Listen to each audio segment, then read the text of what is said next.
Hello guys, আসসালামু আলাইকুম। আশা করি সবাই ভালো আছেন। আমরা আলহামদুলিল্লাহ ভালো আছি।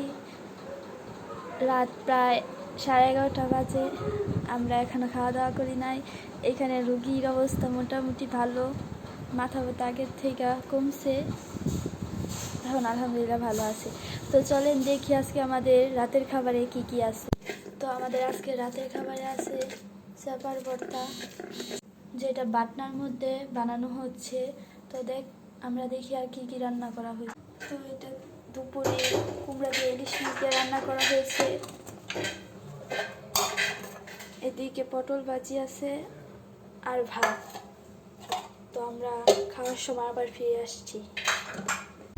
তো এদিকে তিনি সুস্থ হয়ে খেতে বসে গেছে।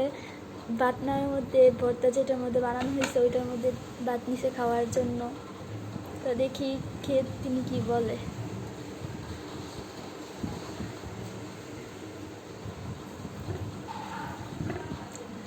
অনেক মজা হচ্ছে।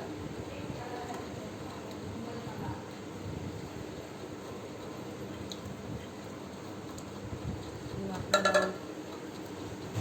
খায়েন বানায়া কেমন হয়েছে, ভালো চলে। তো এদিকে আমাদের আরও খাবার আছে, এক এক করে সবই খাবো এবং আপনাদের সাথে শেয়ার করবো। আমাদের পাশে থাকে।